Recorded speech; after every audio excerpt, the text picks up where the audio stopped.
your story. Our story name is Five Chinese Brothers. Let's start. Once upon a time, there were five Chinese brothers, and they all looked exactly alike. They lived with their mother in a little house, but not far from the sea. The first Chinese brother could swallow the sea. The second Chinese brother had iron neck. The third Chinese brother could snatch his neck. Thank you.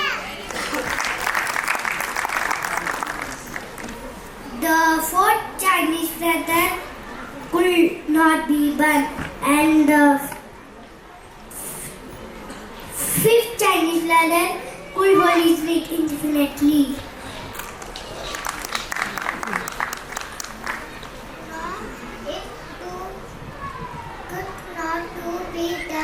Said the first Chinese brother, but the little boy begged and begged. Finally, the first Chinese brother transcended under one condition.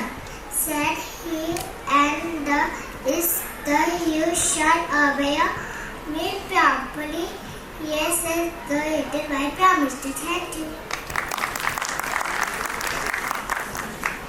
You must obey me promptly when I make a sign for you to come back. You must come back at once. Yes, the little boy promised. Then the first Chinese brothers followed the sea, and all the fishes left high and dry at the bottom of the sea, and all the treasures of the sea lay uncovered. Thank you. The little boy was delighted. He ran here and there, stuffing his pockets with strange pebbles, extraordinary shells, and fantastic algae. Thank you. The first Chinese brothers made a great woman with his arms, and that meant come back. But did the little boy care? Not a bit. He ran further away. Thank you. The first Chinese brother held the sea until he thought he was going to burst. All of a sudden, the sea forked its way out of his mouth, went back to its bed, and the little boy despaired.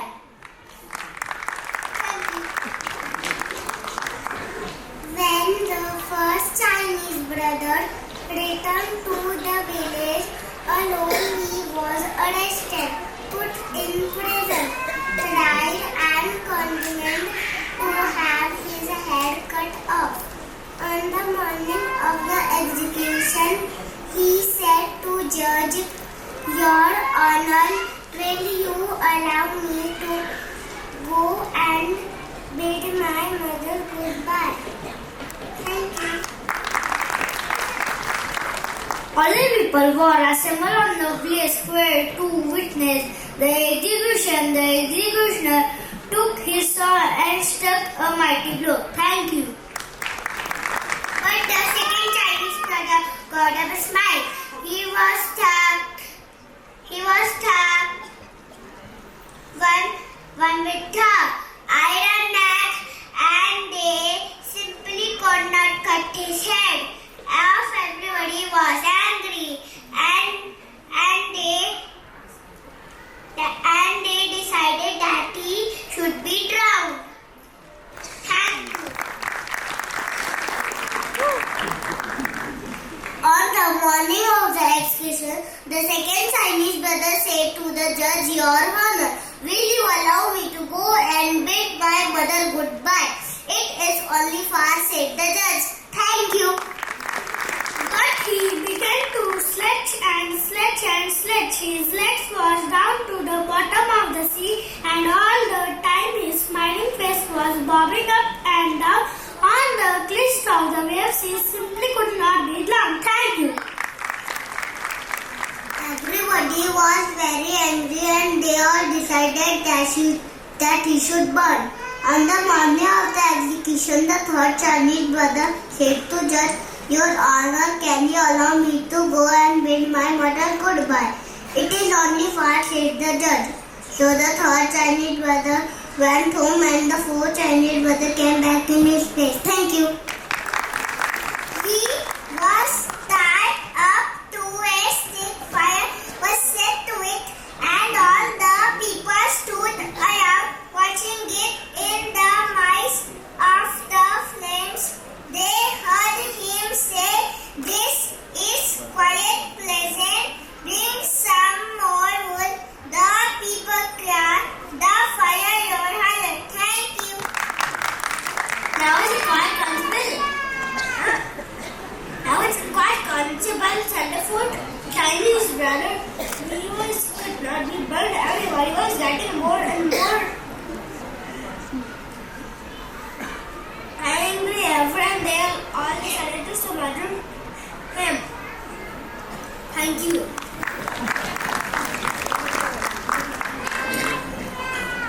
On the morning of the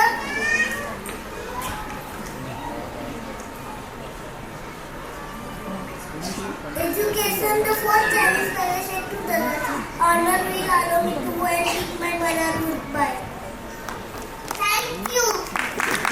It is unfair, said the judge. So the fourth Chinese brother went home, and the fifth Chinese brother came back in his place. A large wing cover had been built on the village square, and it had been all stuffed with whipped cream. The fifth Chinese brother was shoved into the oven right in the middle of the cream. The door was shut tight, and everybody sat around and waited. Thank you.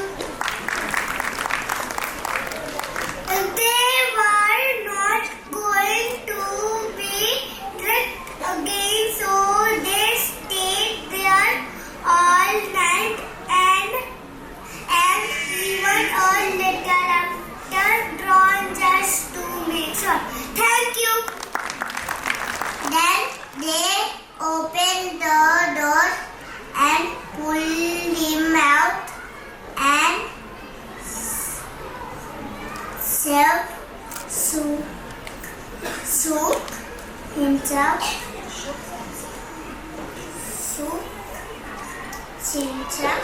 And said, "My dad was good sleep." Thank you. Everybody said, "Open mouth," and ran eyed. But the judge stepped forward and said, "We have tried to get rid of you in every possible way, and somehow it cannot be done.